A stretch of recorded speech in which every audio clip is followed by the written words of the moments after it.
কৰা ও জৰিয়ে পৰে নয়ন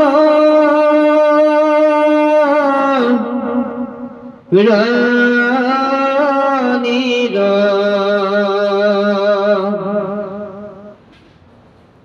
যমক দেখি শীতল হে স্থিৰ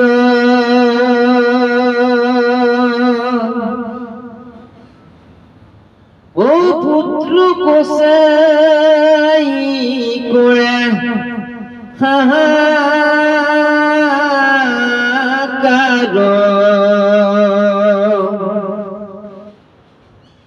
দেখে দুয় দখ দিখ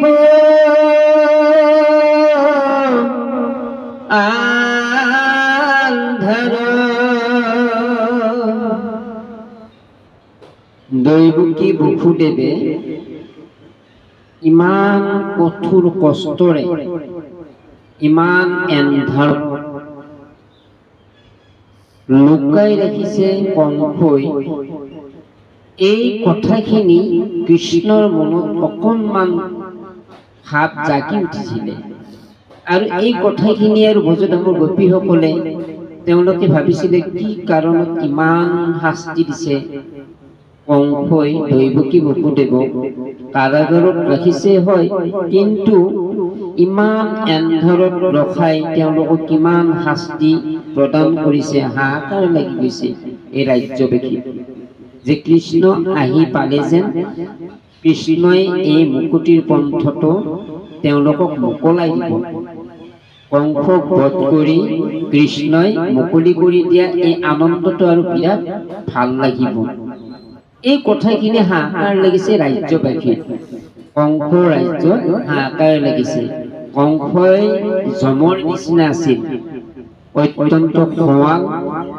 দাম্ভিকতাৰে তেওঁ যিটো কৰিম বুলি কয় সেইটোৱে কৰিছিলে এইকাৰণে যমৰ নিচিনা বুলি কৈছিল তেওঁ হে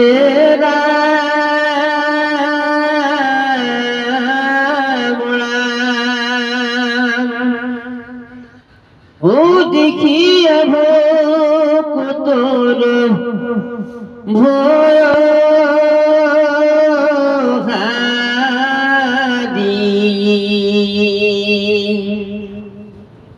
শত্ৰু বধিবাক মনে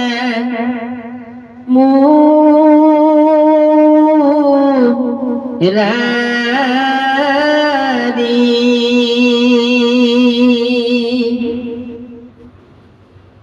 হে ৰাম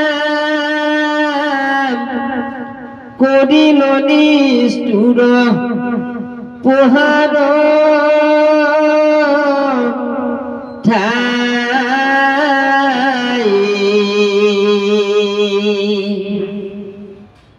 মুৰ্শিদ সানুৰ চেতনা নাই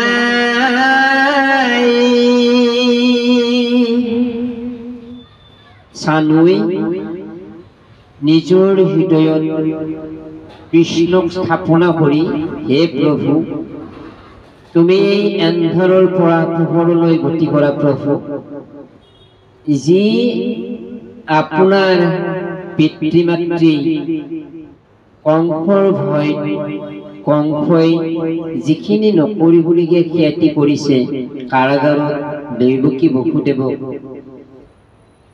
আন এন্ধাৰ ঠাইত লুকুৱাই ৰাখিছে প্ৰভু এই তেওঁলোকক যে মুখিমূৰ কৰি প্ৰভু আপোনাৰ অভয় চৰণত আশ্ৰিত যাতে সেৱাৰ প্ৰাপ্ত হয় প্ৰভু হয় মাতৃভাৱে আপুনি ল'ব পিতৃভাৱে বসুদেৱক ল'ব হয় কিন্তু আপুনি জগতৰ প্ৰতি প্ৰভু জগতৰ ঈশ্বৰ জগতৰ প্ৰভু তুমি একত্ৰিত প্ৰভু ভগৱন্ত গতিকে এই গুণ গৰিমাখিনি চানুই ঈশ্বৰক স্তুতি কৰিলে স্তুতি কৰি হে প্ৰভু আমাক জন্মে জন্মে এটা শক্তি দিয়া প্ৰভু তোমাৰ আপোনাৰ চৰণত যেন আমি সেৱা জনাব পাৰোঁ প্ৰভু চিৰকৃতজ্ঞভাৱে তেওঁ চানুৱে কৃষ্ণৰ সেৱা স্পৰ্শ কৰি চকু মুদি দিলে অৰ্থাৎ তেওঁ মূৰ্ছা গ'ল বৈকুণ্ঠ প্ৰাপ্তি হ'ল প্ৰয়াত হ'ল চানু কিমান দুখৰ কথা আমি জানো তেনেকৈ ক'ব পাৰিম প্ৰভু ভগৱন্তৰ সেই সমূহত আমি দেখিম জানো যদি ভকতিৰ আমাৰ স্থান থাকে ভকতিৰ যদি আমাৰ শক্তি থাকে আমি যদি ভকত হৈ যদি ভকতিৰ গুণ থাকে তেতিয়াহ'লে আমি সেই সময়তো কৃষ্ণক আমি পামেই যদি আমি ভকতিৰ গুণে নাথাকে আমি কেনেকৈ ঈশ্বৰক পাম কিন্তু আমি কি কৰিব লাগিব চেষ্টা কৰিব লাগিব কৃষ্ণক পাবৰ কাৰণে কৃষ্ণ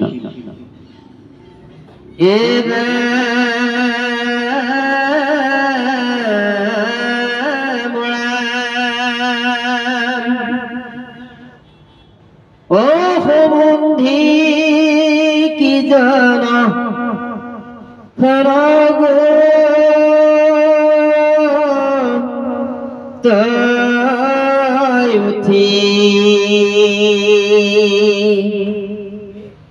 मारिला कृष्ण को जवारे मुथी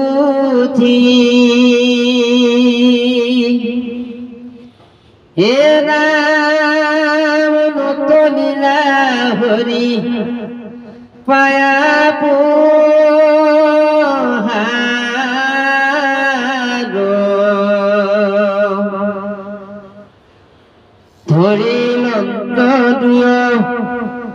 बहुत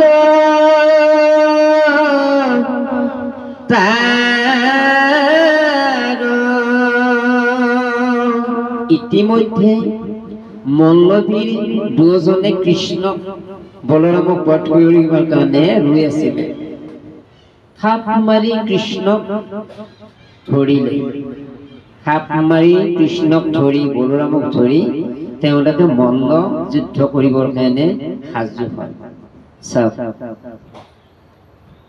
এজনে চানুই তেওঁ কৃষ্ণক কিমান কাতৰভাৱে সেৱা জনালে আৰু এইফালে মল্লবীৰসকলে মাৰু মাৰুকৈ আছে কেৱল কৃষ্ণ বলৰামক বধ কৰে কেৱল কৃষ্ণ বলৰামক মাৰে চাওক কাৰ কেনেকুৱা মনত ভাৱ খেলে সেইটো চাবলগীয়া সকলোৰে কৃষ্ণক দেখিবৰ কাৰণে ভাগ্যত নিমিলে কৃষ্ণক পাবৰ কাৰণে ভাগ্যত নাই ভকতিৰ গুণে ভগৱন্তক পায় তেতিয়াই কি কৰিব যুদ্ধ কৰিবই লগা হ'ল মল্লবীৰ সকলৰ লগতো যুদ্ধ কৰিবই লাগিব কৃষ্ণ বলৰামে ইতিমধ্যে আৰম্ভ কৰিলে কৃষ্ণ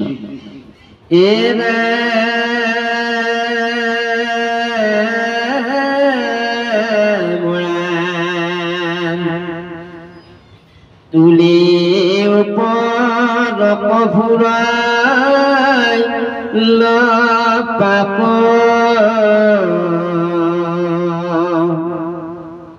আস্ফলীলা গলে মাটি তো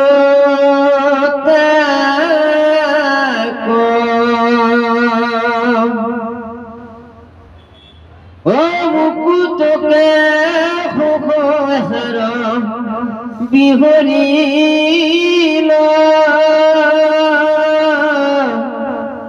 ইন্দ্ৰধ্বজ যে চানুৰ পৰিলা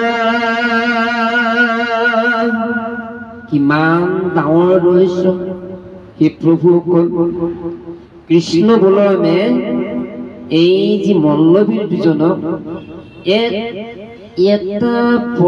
এটা হিচাপতে দুজনক আকাশলৈ ঠেলি দিলে আকাশলৈ ঠেলি দি ইন্দ্ৰৰ যি ধ্বজা আছিল এই ধ্বজাখনত লাগি তেওঁৰ দেহ স্পৰ্শ হৈ মল্লবীৰসকলৰ এই ধ্বজাখন চানুৰ গাত পৰিছে আৱৰি ধৰিলে কিমান সৌভাগ্যিত ধ্বজা প্ৰতীক ডাঙৰ বস্তু আমি যে শৰণ ভাগৱতী সমাজৰ যি ধৰ্মধ্বজা আমি অৱতৰণ উত্তৰণ কৰা হয়, এই কথাখিনি আমি সঁচাকৈয়ে বহুত ডাঙৰ নিয়ম এটা আছে। সেই নিয়মৰ মাজত আমি কৰিবলগীয়া হয়। পালনাম মহাযজ্ঞ যেতিয়া হয় তাৰ আগা দিনাই আমি ধৰ্মধ্বজা উৰুৱাবলগীয়া হয়, যে ধৰ্মৰ সত্য অৰ্থাৎ পবিত্ৰ। গতিকে এই ধৰ্মধ্বজা উৰুৱাই আকৌ নাম যেতিয়া পালনাম সামৰিবলগীয়া শেষৰ দিনাই আমি অৱতৰণ কৰা হয়। তাৰপৰা নমাই কিনে হৰি কীৰ্তনেৰে আমি নামঘৰ থোৱা হয়। কিমান ভাগ্যৱান এই কথালৈ যদি আমি মনলৈ কৰোঁ, সঁচাকৈ ডাঙৰ তাৎপৰ্য এইটো। চানুৰ কিমান ভাগ্য থাকিব লাগিব, কৃষ্ণৰ প্ৰতি কিমান দায়শীলতা, ভকতিৰ গুণ কিমান থাকিব লাগে, এইটো এটা ডাঙৰ কথা। কৃষ্ণ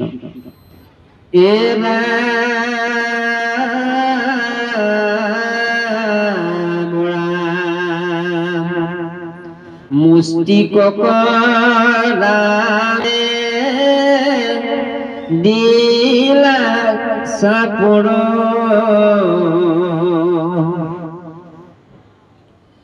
ৰুধিৰ চাহি পীৰা পাইল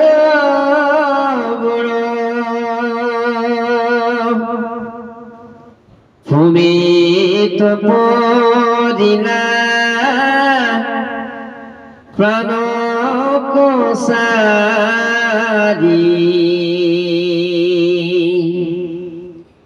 পাৰে বৃক্ষ জেৰ বায়ু ভৰি। আমি আচলতে মানুহ এজন যেতিয়া মৃত্যুৰ মুখত পৰে, এই হৰটো আমি আচলতে আমাৰ যি অসমৰ প্ৰতীক, আমাৰ গামোচা, বিৰাট সন্মানীয় বস্তু। এই গামোচাখন আমি গামোচাখন যেনে তেনে ব্যৱহাৰ কৰিব নোৱাৰোঁ। অসমৰ সন্মান হৈছে গামোচা। আমি এই মৃত্যুৰ মুখত যেতিয়া এজন ব্যক্তি পৰে, এই গামোচাখনেৰে সন্মান জনায়। আমি যে ভাল পাওঁ, এই যে মৰমটো যে আমি শ্ৰদ্ধা কৰিলোঁ, আমি যে ভাল পাওঁ, এইটো আমি কান্দিলেও আমি এই ঋণ উচ্চাব নোৱাৰোঁ, বা আমি কান্দিলেও তেওঁৰ গুণাগুণখিনি আমি প্ৰকাশ কৰিব নোৱাৰোঁ। কিন্তু আমি যে শ্ৰদ্ধা কৰিলোঁ, কান্দনটো হৈছে এইটো এটা আবেগ, কষ্টদায়ক। এইটো আমি তেওঁৰ কাৰণে আমি কি কৰিলোঁ, আমাৰ দুখ লাগিছে। কিন্তু আমি যে এটা শ্ৰদ্ধা কৰিম, আমি যে তেওঁক আমি যে ভাল পাওঁ, গুণটো কেনেকৈ কৰিব লাগিব, এই মৰা শটোত এখন গামোচা আঁৰি দিয়া হয়। গতিকে এই যে ধৰ্মধ্বজাখন যে ইন্দ্ৰৰ স্থানৰ পৰা আহিছে, চানুৰ গাত পৰিছে, কিন্তু কিমান সৌভাগ্যিত। এই যে মল্লবীৰসকলে যে ওপৰৰ পৰা আহি মাটিত থেচেকা খাই পৰিলে, গছ বিন লতা বন গোটেইবিলাক জাগৃত হৈছে, কঁপি উঠিছে, প্ৰচণ্ড ধুমুহা হোৱাৰ নিচিনা কঁপি উঠিছে। তেতিয়া এই বৃক্ষ লতা গছ বনে তেওঁলোকক বেয়া তিৰস্কাৰ কৰিছে, যে বেয়া মৃত্যু মুখত পৰা মানুহ এজনৰ যি দুই এটা চৰিত্ৰ গুণৰ কথা কয়, এই মানুহজন বৰ বেয়া আছে, মই ভালেই পালোঁ। আৰু ভাল গুণ থাকিলে বৰ ভাল মানুহ ঢুকাই গ'ল, আমাৰ হাতৰ পৰা লুকাই থাকিল, আমি কেনেকৈ আমি এই কথাখিনি তেওঁৰ পৰা জানিব পাৰিম। ঠিক তেনেকুৱা ভাল মানুহৰ ভাল চিন্তা, ভাল গুণ থাকিলে বিৰাট ভাল। যদি বেয়া গুণ থাকে তেতিয়াহ'লে কামত নাই। এই বসুমতীৰ ধাৰ কোৱা বুলি কয়। কৃষ্ণ ইষ্টদেৱতা পৰম পুৰুষৰ যেতিয়া নাম লৈ যেতিয়া আমি ঈশ্বৰমুখী প্ৰাপ্তি হওঁ, ভকত এজন হয়, তেতিয়াহ'লে বহুত কামত দিয়ে।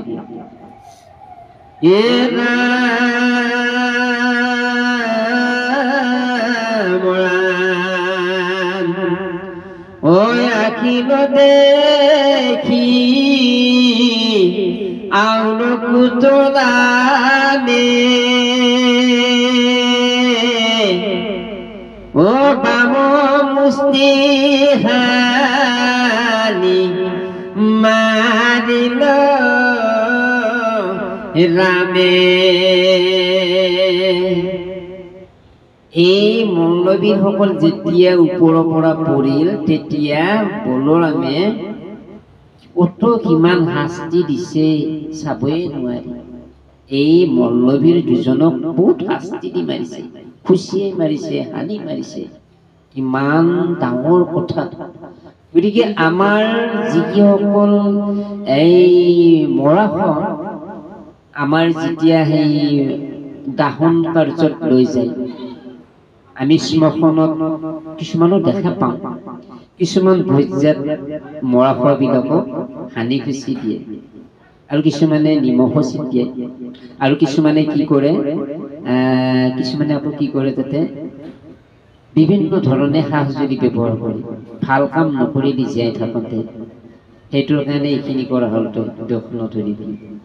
গতিকে ভাল মানুহ যেতিয়া ঢুকাই তেতিয়াহ'লে অতি শ্ৰদ্ধাৰে কৰে, তেওঁ লাগিবলগীয়া নহয়।